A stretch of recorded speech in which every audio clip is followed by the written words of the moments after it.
Please rise as Pastor Tom Peterson leads us in the invocation, followed by the Pledge of Allegiance. Good afternoon.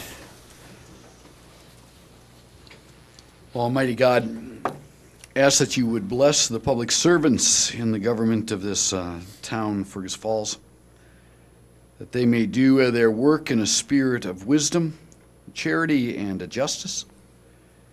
Help them use their authority to serve faithfully and to promote our common life, and know that their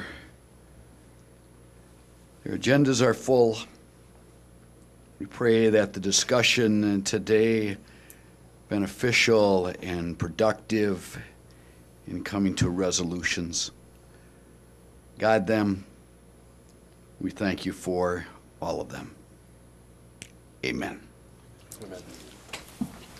Pledge allegiance to the flag of the United States of America and to the republic for which it stands, one nation under God, indivisible, with liberty and justice for all.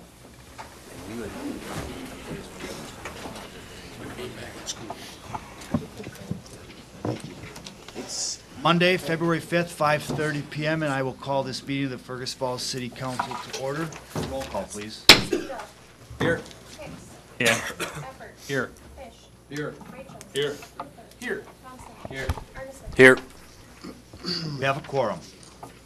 The first item on the agenda is the approval of the agenda. And Drew, do you have any additions to the agenda? Yes, Your Honor, members of the council, based on the work session earlier this evening, I would propose that we remove item number 3 under the ordinances and resolutions, which is the resolution related to the design guidelines.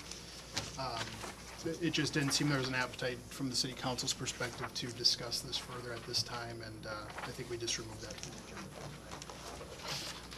Thank you. Andrew? Any other additions or corrections to the agenda? If not, I would entertain a motion to accept the agenda. I'll make that, Your Honor.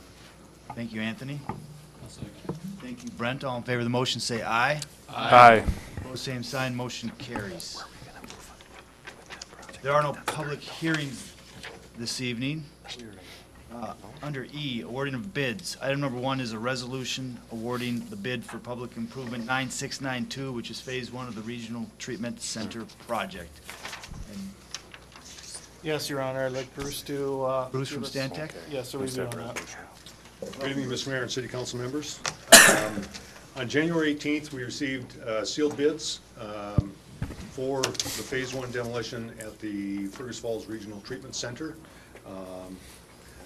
Those bids included a base bid for removal of the tunnels and the 3 gazebos on the campus. And then alternate number 1 was demolition of building 30. Alternate 2 was demolition of building 11. And alternate 3 was demolition of building 2. All 3 of those buildings are not part of the historic register. They're all considered non-contributing to the historic designation for the campus. Landwehr Construction out of St. Cloud was the apparent low bidder with a total base bid, including the alternates, of $999,640. This compares to our estimate of the construction cost of $1,059,000. So in the overall, we've got, we're currently proposing to carry a 15% contingency for construction, just in the event that something happens that we're not aware of. The engineering design fees and the city administration costs at 3% for a total estimated project cost right now of $1,381,640. Thank you. Are there any questions of Bruce? I have one, Bruce, and if you could answer, if you could speak to it. I spoke with someone today, and their concern was that there's clear language in the contract acknowledging that there are buildings that are on the historic register, and that so as we go through Phase 1, that those buildings are not affected. Could you speak to that? Is that language in the, because I believe SHPO had that same concern. Yep, and in the letters exchanged between us and SHPO regarding the construction documents, one of their requests was that we add some stronger verbiage on the demolition drawings, making sure that the contractor is aware that the entire campus is on the historic register and that the buildings are historic in nature, and that the contractor does need to exercise additional care when they're coming up against those buildings that are shown to remain, particularly in the demolition of the tunnels, that they exercise care to protect those buildings during the demolition and the site restoration process. And I assume they have insurance, or they would be liable for any damages caused to those buildings, is that? Yes, they would, yep, and that's part of That's the a standard. contract. They have general liability insurance at the prescribed limits set by the city that they have to provide, so But language was added to the contract based on the conversations with SHPO. that is correct. So we on progress on that anyway right now. Preservation of those historic buildings. Thank you. Other questions?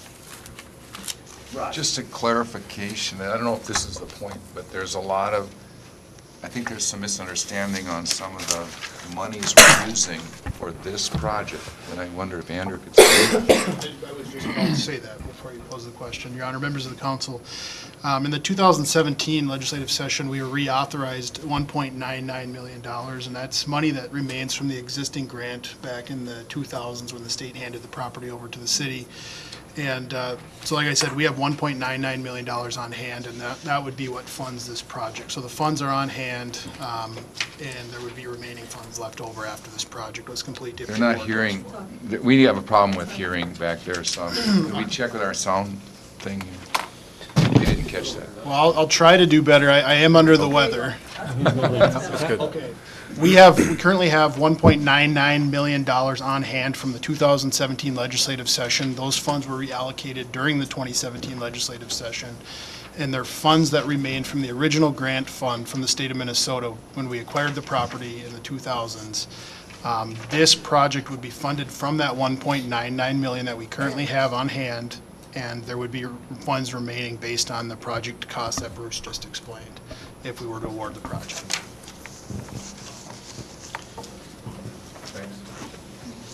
I know there are a couple people, I believe, that have indicated they'd like to address the council, but before we allow that, are there any more questions for Brian or Bruce?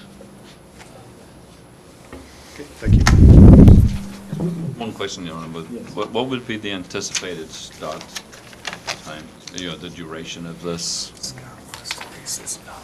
The We obviously, contracts have- we have a completion of kind of June 22 and substantial June 29. Right, so the contracts have been prepared and submitted to Landwehr. They're waiting to find out if the project is approved this evening. They'll get started on them. I would anticipate that it takes about 10 days or so for them to get all of their insurance certificates together and send them to Mr. Nickelmo for his review prior to getting them signed. But I would anticipate they would want to be starting within 4 weeks. Thank you. Okay, so, We'll schedule a pre-construction meeting if awarded to get a little bit more detailed information on the contractor scheduling, thank you. how they Thank you. plan to.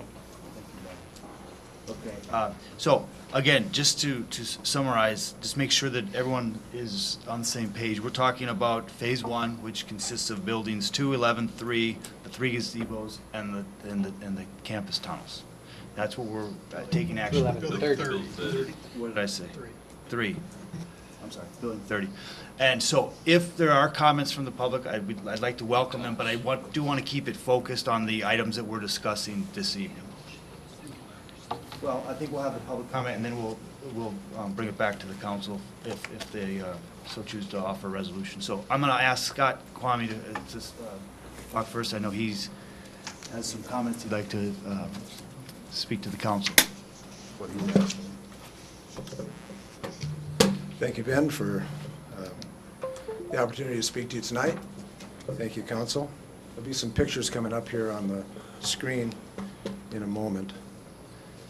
Thank you, Lynn, for putting that together. In October 2017, I made a presentation to the City Council regarding Building 29, also known as the Memorial Building on the RTC campus. And you can see the picture of the front of the building there. My proposal was to renovate and develop Building 29 into an Airbnb location, featuring a museum, trailhead, and spaces for various community uses and activities. Obviously, now that the City Council has chosen to pursue demolition of the majority of the Kirkbride complex, this proposal for developing Building Your Honor, 29 could I has stop been him there? thrown into Just- limbo. We're not talking about demolition of the majority of the complex. We're only talking tonight about selection of demolition of certain buildings. So I think, you said we don't want to cross. Let's focus on the subject of tonight's vote. Thank you. Allow me to continue, please? Obviously, now that the City Council has chosen to pursue demolition of the majority of the Kirkbride complex, this proposal for developing Building 29 has been thrown into limbo. If the state provides the money that the city is requesting to demolish the Kirkbride, there will obviously be no point in developing Building 29.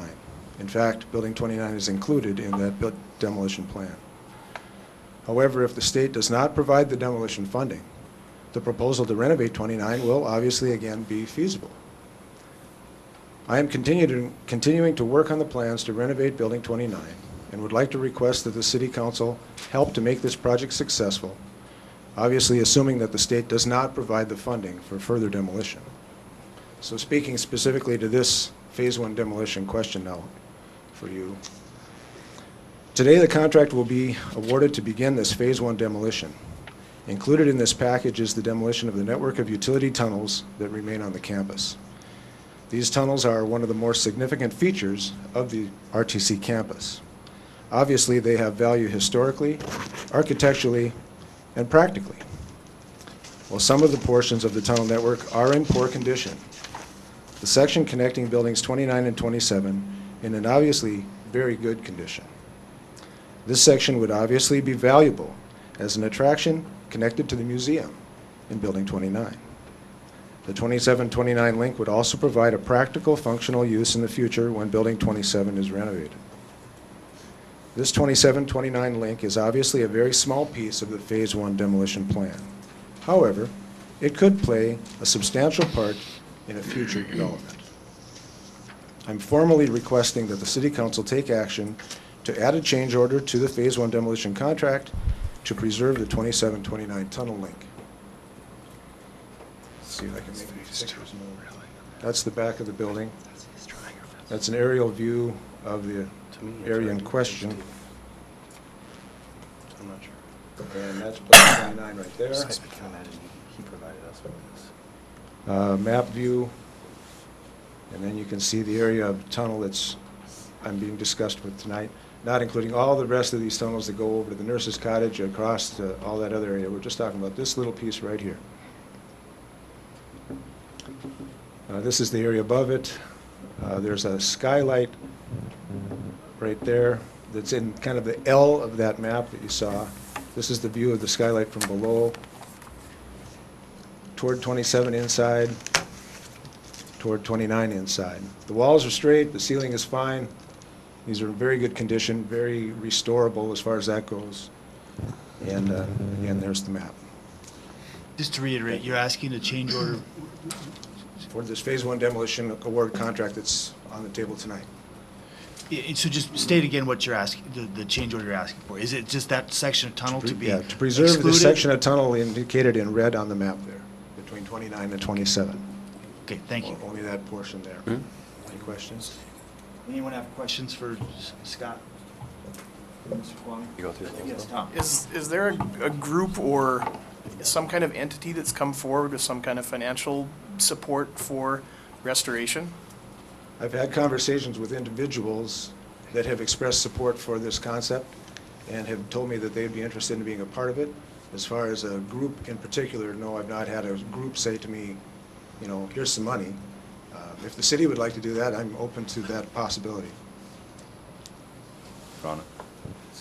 I think you obviously, I was the one that kind of brought up this potential of the memorial building being something that perhaps the Friends of the Kirkbride could take on board as a project for, creating a museum about the Kirkbride, and that was done obviously, last year, early on, and I think, at the end of the day, I don't see that the demolition of these buildings is going to affect that somebody coming along and wanting to do that. I think, you said you came to us in October, which you did. I would say, equally, this discussion about this phase one has always been on the table. And I think, if you want to save the buildings at the Kirkbride, we're in a position now whereby, you have to come with a solid and concrete plan, which includes a business plan of how you're going to get it done and the financing that would make that project happen. And that goes for any of the buildings. At this stage, we're only asking the legislature for funding. There's been no decision made on actual demolition of the rest of the Kirkbride. So, it's a risk to the city and its residents. At the end of the day, it's a $9 million ticket. If the state doesn't fund it, then it falls on the citizens of Fergus Falls to maintain that building. So if you can get funding and you can get a business plan approved, I would support you all the way in turning the memorial building into something other than obviously an empty building. But I think you have to do that. It's not, you want to take on board that project, go for it, we'll support you. Well, I appreciate your expression of support. Again, this question is only regarding this red L-shaped piece of tunnel, and that's it. Rod? Yeah, I applaud and admire the attempts to preserve a section of history that you're talking about, and I think that's your point, right? Trying to keep a part of the tunnel alive in the future for visitors, for viewing, right? That would be one of the aspects of it. Yeah. Yes, yeah. And so, and my response, in that has been positive. When Scott first approached me, I'm still in favor of doing what we can. But I also said, and I told Scott this today, and, that the funding part is the piece that I'm concerned about. That if you can guarantee the funding to whatever the cost that is to the city, the change order and/or something happen, not complicating something. If there's funding behind that, that's good. But I don't think that we can authorize more spending of city funding on that piece at this point. So can you find with the Friends of Kirkbride and others support funding for whatever it costs us if we were to make this adjustment, Scott? That's my Sure. point. I think in this case, since we're dealing with what would be essentially a paperwork item to add a change order to this project, we're looking at a few hours of staff time. We're not moving any mountains. It would just be a few hours of staff time. So for the few $100s that would be involved in the staff time involved in writing those change orders, I can write that check. And But if I, Does Bruce have a Oh. better idea Go what ahead. the change Yep. order would entail? go ahead. I think, if I may, I think my concern is that if we were to take this particular section out of the project, and then that financial support to restore that tunnel and/or building didn't come through, then we have now an empty tunnel that now we're gonna have to take more time to come back and deal with. I mean, my approach to the entire RTC project is that I don't want it to be a burden on the citizens of Fergus Falls. I don't want it to end up going on the tax rolls of the citizens. If we can get money from the state to do the whole project and want to ask, that's what I'm going to do. And, if we start taking things out and, let's keep this aside because something might happen with it. I mean, personally, I need to see some kind of a financial commitment that says this money is earmarked to preserve that tunnel before I'm willing to alter the project. Well, I can understand your point, Tom. The question here is the timing, that in 4 months, we'll know whether you get the state money or not. Really, we just need 4 months. And at that point, if you've got the state money, it all goes away. And that little piece of tunnel and everything else goes away. And there's no point in developing 29, and there would be no point in me adding effort into developing the financing plan that you're looking for, or developing any involved blueprints or plans for 29. There would be no reason to come to 29 if the rest of it's all torn down. So what we're looking for is 4 months. Set this section aside just for now. In 4 months, if you've got the money to take it all down, it just is a part of that whole kibosh. If you don't have the money, 4 months from now, you're going to be looking for a plan. And this is the only plan on the table right now, and saving this tunnel will make it a better plan. Thank you, Scott. Are there others who want to speak to Phase 1, this specific, Brent?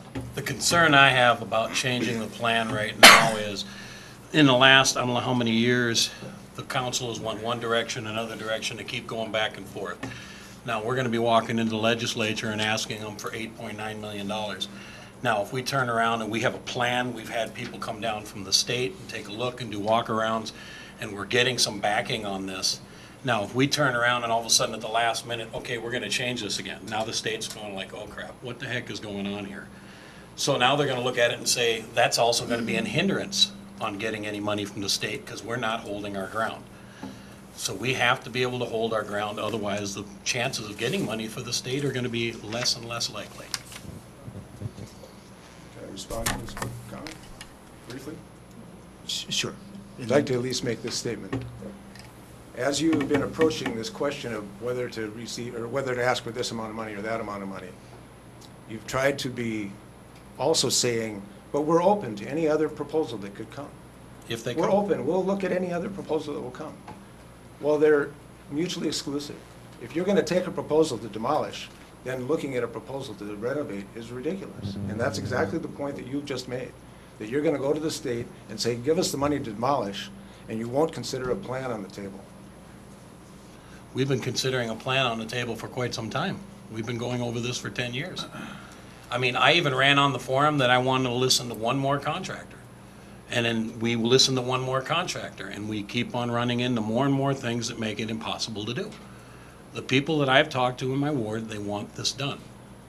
There are some that don't want it taken down, but there's a lot of them who've told me, we do not want to take the chance. And we've got a lot of things on the table right now, and we can't go forward with a lot of these projects if we have something looming over our head. And there's a bunch of people who feel the same way. And we have to finally, we've come to an agreement on this, and we have to finally say that enough is enough. Thank you, Brent.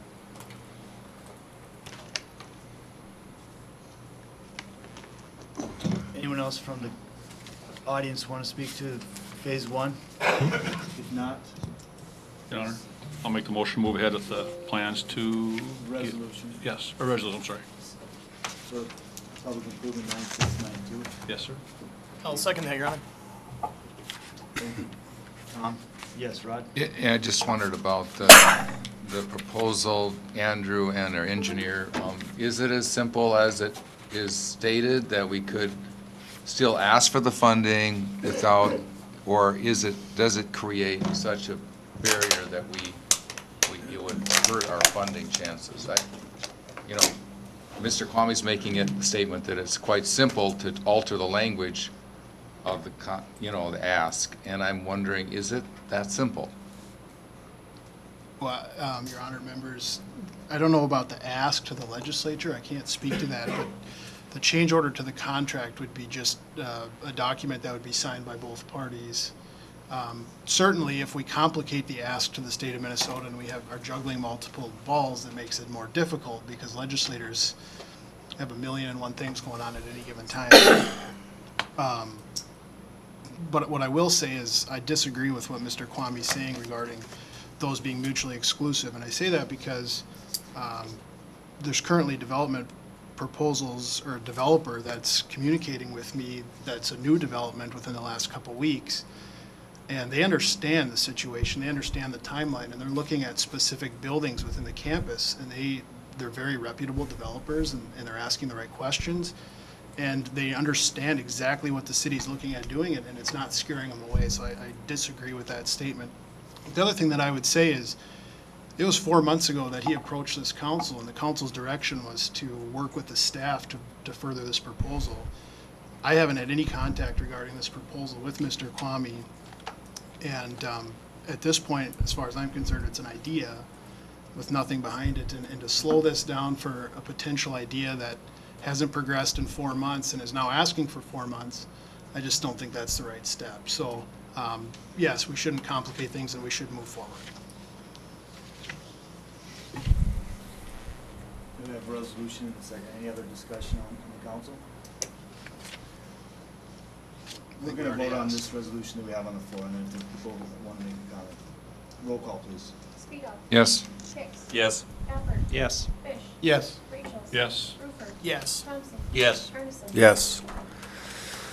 Resolution, I did say that, so Laura, if you had something briefly that you wanted to say to the council,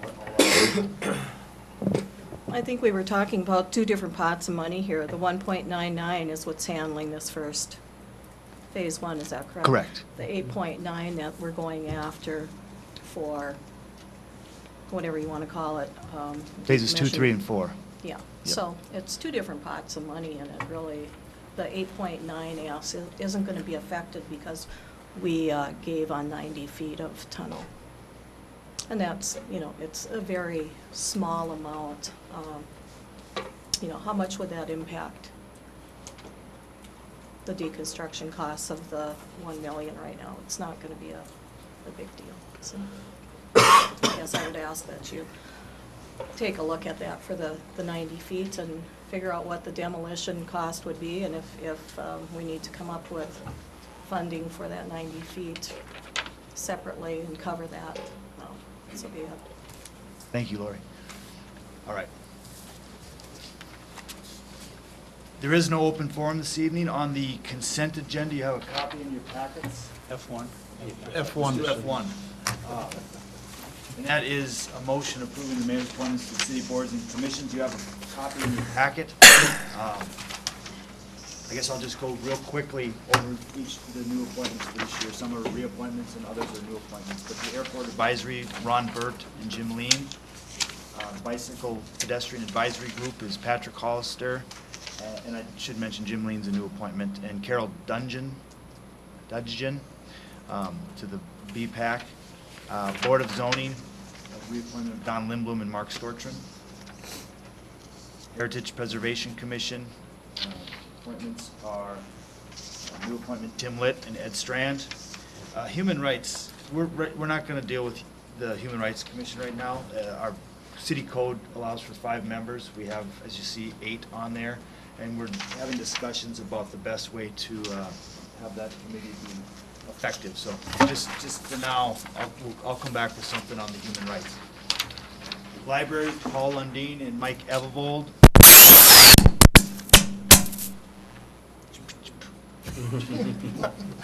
Park and Rec, And then you could beatbox.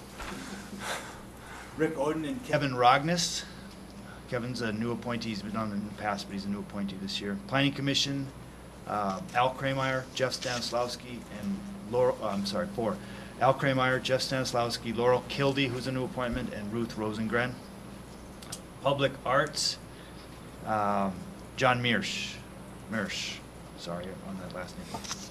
Public Safety, Mark Sparky Hovland, and Sister City, Sean Taylor and Jeff Isaac are the ones that we're approving tonight. Any questions on those? If not, is there a motion? So moved. To approve those appointments. Thank you, Jim. Olive. Thank you, Rod. All in favor of the motion, say aye. Aye. Opposed, same sign. Motion carries. Now we're on to the consent agenda, and there's a copy of that in your packet as well, and Lynn will put one copy up on the boards for us. If there's any of those items that any council member would like to speak about individually, we'll pull that off. If not, we would need a resolution to approve the consent agenda. I'll make that here. Second it. Thank you, Rod and Brent. Roll call, please. Speedo. Yes. Hicks. Yes. Alpert. Yes. Fish. Yes. Rachel. Yes. Rupert. Yes. Thompson. Yes. Arneson. Yes. The resolution is approved. Under ordinance and resolutions, we will need a second reading of ordinance 66, 7 series, rezoning Pebble Shores Drive from RA to R1. If anyone has any questions, I'll direct them to our city attorney, but we've discussed this issue, and if there are no questions, roll call, please. Speedo. Yes. Hicks. Yes. Alpert. Yes. Fish. Yes. Rachel. Yes. Rupert. Yes. Thompson. Yes. Arneson. Yes. Resolution is approved. Item number 2 is a resolution authorizing the police department to purchase a rescue truck. Public Safety Chief Kyle Berger. Thank you, Your Honor. In your packet, there was a memo regarding the purchase of the truck. It was a budgeted item. It's currently on a GSA, or Government Services Administration contract, so it does meet the requirements set under Minnesota state law for the bid of over $100,000. I don't have my memo in front of me, but the total amount was $227,732. Again, it is included in our budget. About $150,000 of that will be offset through forfeitures. So just looking for a resolution tonight to authorize that purchase. I will offer that. Chief, thank you. I'll second it. Jim, thank you. Scott? And I have a question on Yes, that. So just to clarify, maybe it's more a question of a bill, and if, of the 227, 150 is going to come from the forfeiture, is the balance coming from the equipment account?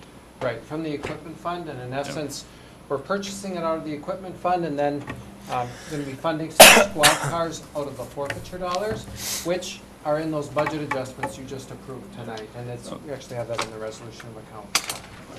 Can I ask a related question, Your Honor? It's about the canine relation and the funding.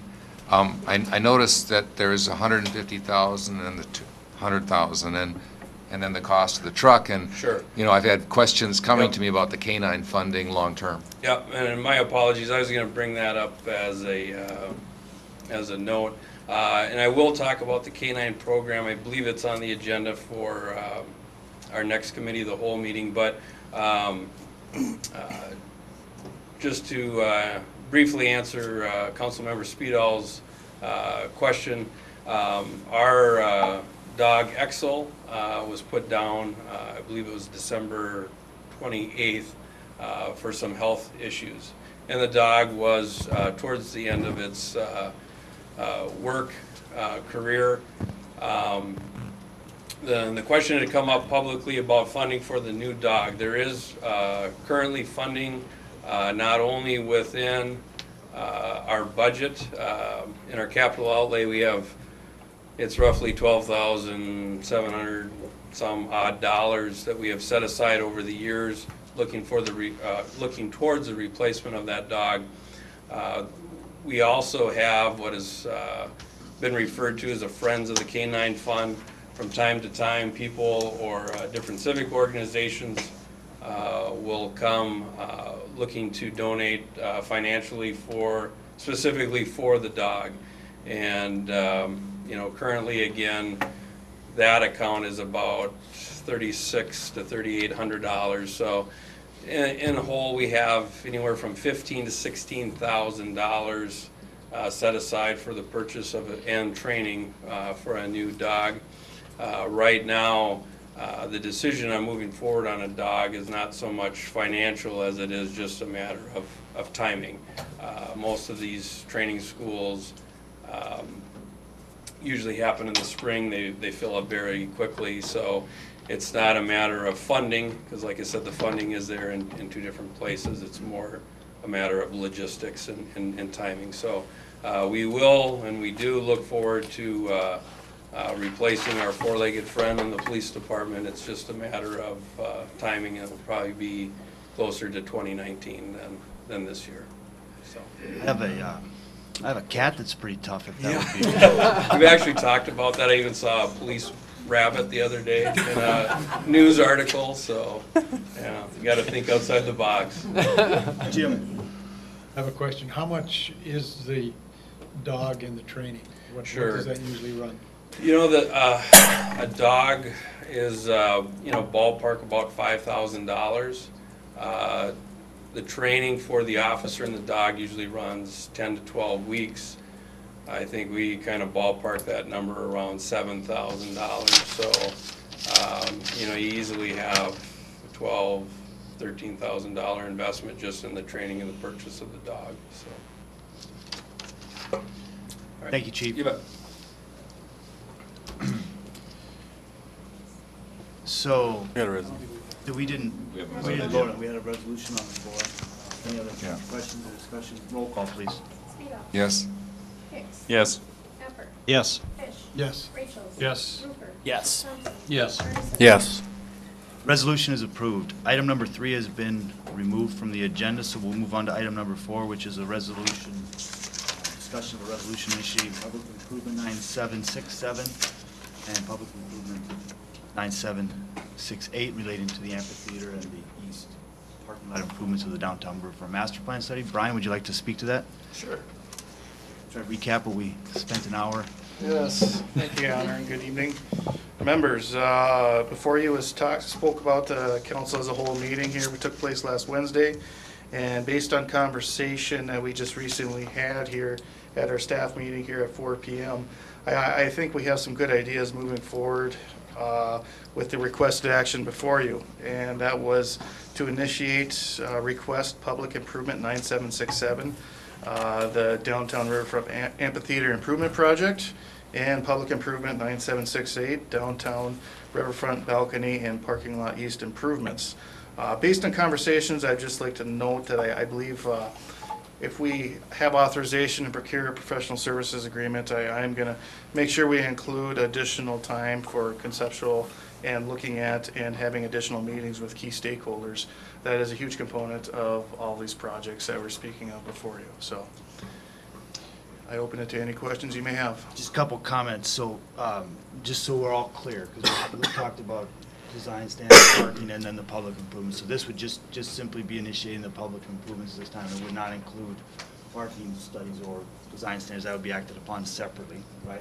And then, secondly, I think it was very clear that people wanted to do some, in conjunction with initiating these public improvement projects, to get something going on the west lot immediately. And so how do we put our arms around that or quantify what we are able to get done and include that as part of this? Or is that subject? Well, I think, it's up to you guys, I guess, but I thought that was part of kind of I think I would like to see it written down exactly what the scope is. of the west parking lot?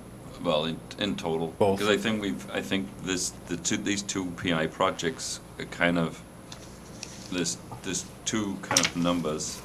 One is obviously about the procurement of a professional service agreement for design, and then the other one is for procure a professional agreement for the parking study. So there is only technically one, I think. Obviously, I'm not going to vote for a parking study, so wherever that one's included, if we need to remove it, or, and I thought that's what we agreed, that we weren't going to do the parking study, so. And then I think, we're looking at kind of going now from a Stanton Union to kind of back of the courthouse. So I think we need to write down exactly what we're doing so that there's clarity. Post office, The post the office. old post office building, so everybody knows. Not the court. Well, I mean, Yes. Yeah. The federal courthouse. sorry. Chair, if I could add maybe a little what I heard, and I think we're all on the same page. So as Brian's memo indicates, it's actually multiple. So the PI numbers are separating the amphitheater only, correct? So one PI would be just for the amphitheater, and then one would be for that river balcony that would run from Union over to the federal building. So that would be the second PI, so, because those are physical projects. So that would be the first action that's being asked for, is establishing those PIs, and then to work towards a design of those combined public improvements. But we were breaking them down because anticipating they might be built in phases versus a singular project. So that's the first question, as I understand it. Yeah, go ahead, Rob. I think that's correct, Ms. Baldwin, in the sense of the total picture that we want.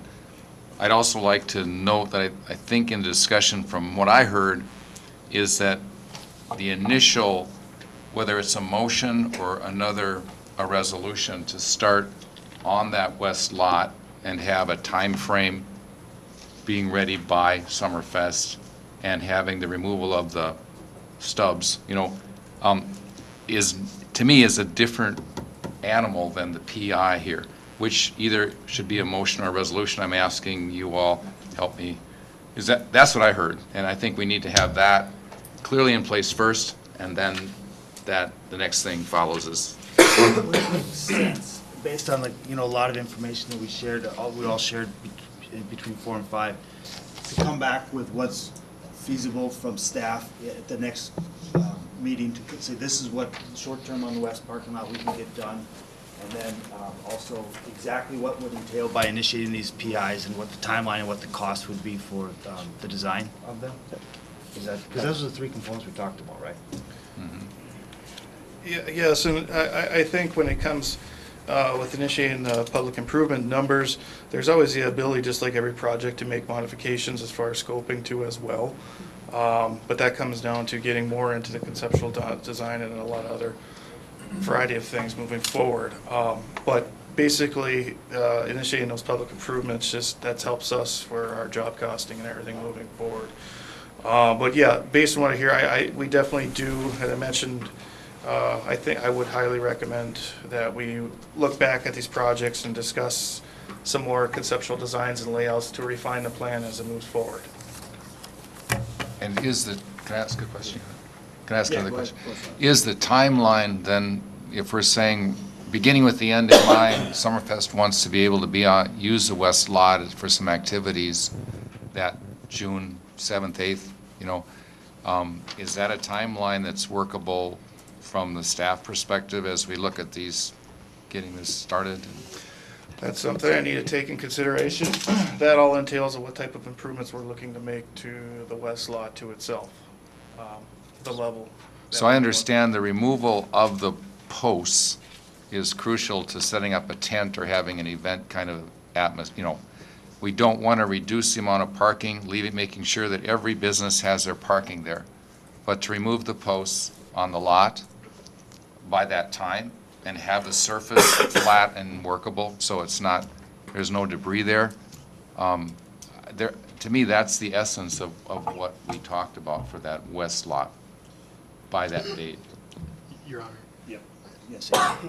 I agree, Councilmember Speedall. I think we can accomplish that with a motion right now, or if the council wants to wait and allow staff time to bring back what the timeline could be and what that might entail, to remove those and fill holes and whatever that looks like, we can wait till the next committee meeting as well. But we could accomplish it tonight through a motion, and I think we know what you're saying, you just wouldn't have all the details. Well, I'd offer the motion with the timeline being understood that it would be June. I think it makes sense to address the resolution for the public improvements first.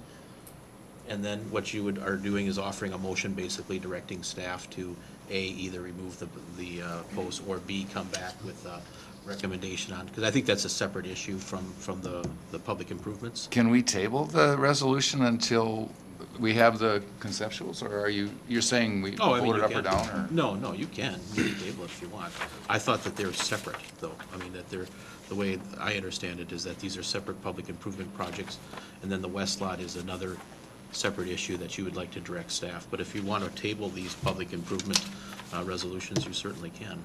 That was my suggestion, but I would offer to table them until we have the conceptuals, and then I would follow with a motion that we do the west lot until we have that. And if I can add to the west lot, if part of the conversation was to potentially overlay, and that would be very difficult to get done with those timelines. But if we're confined to doing some patching or removal, it's something we need to look at. But it's still a pretty tight time frame, especially when you consider road restriction times coming off and batch plants starting up and everything. So it's not a big window, but we can take a look at it.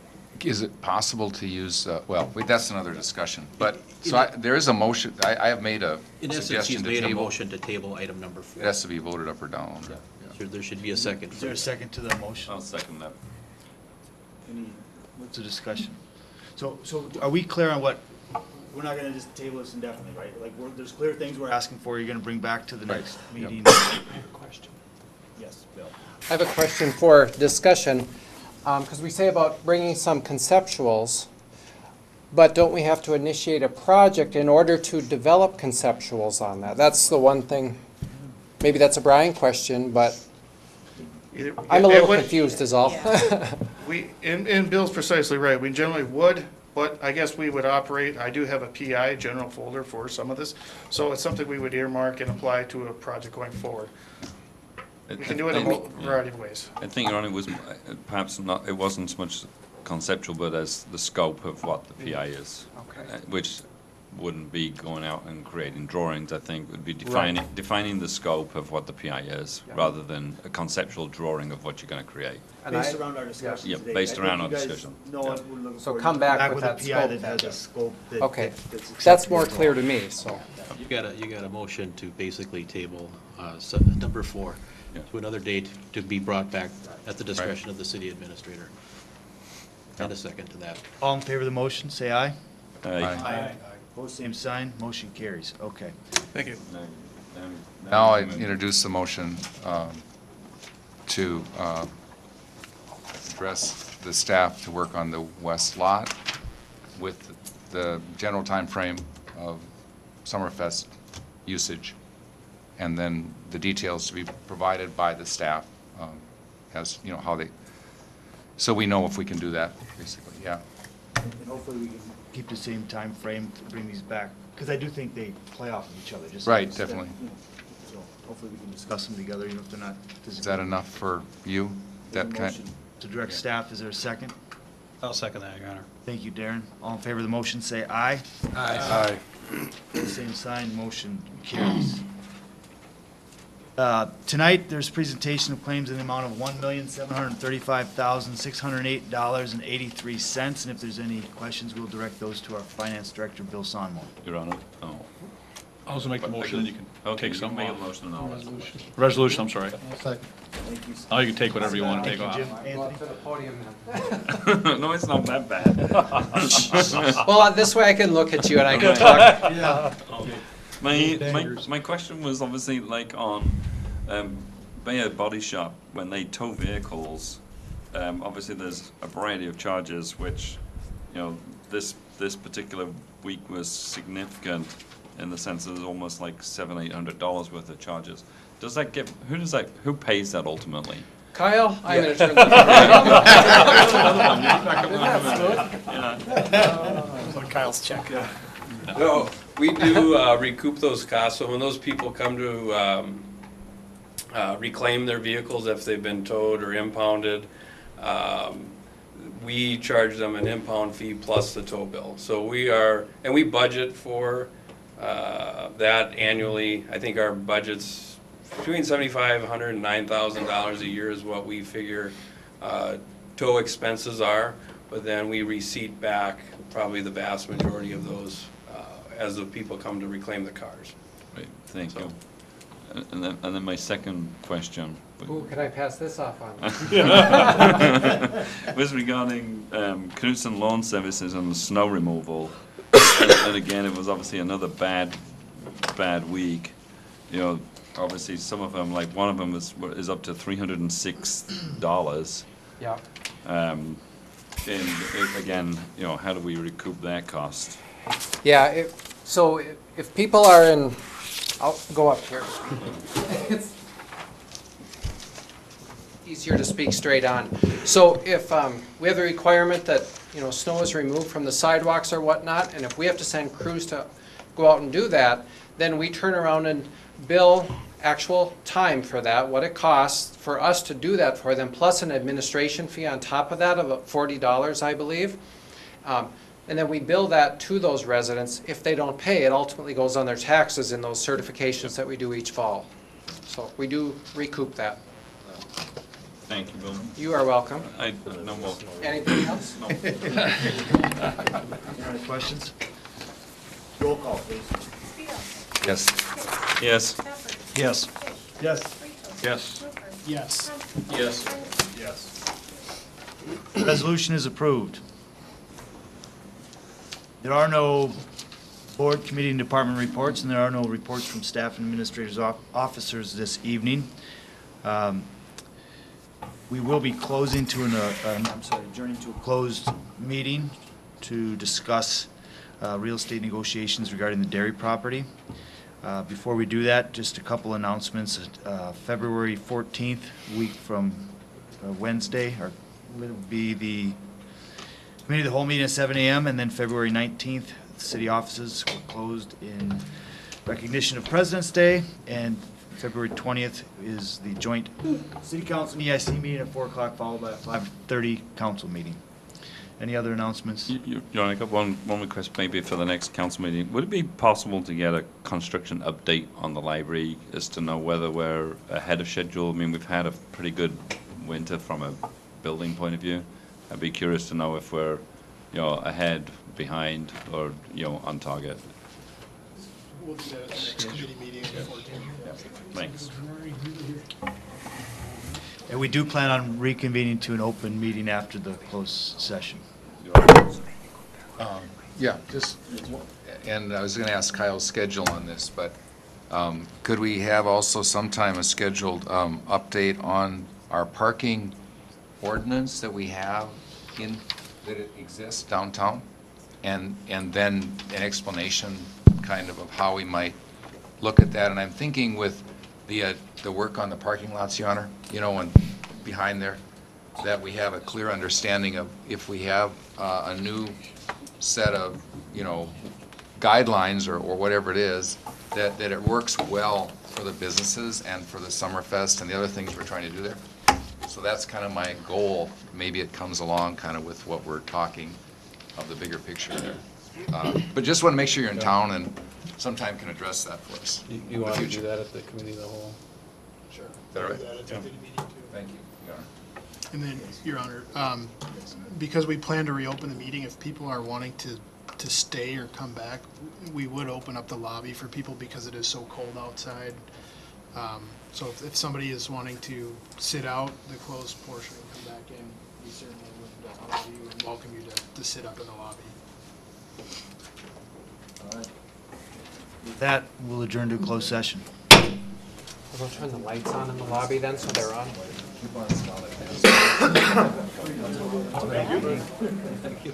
Thank you, Bill.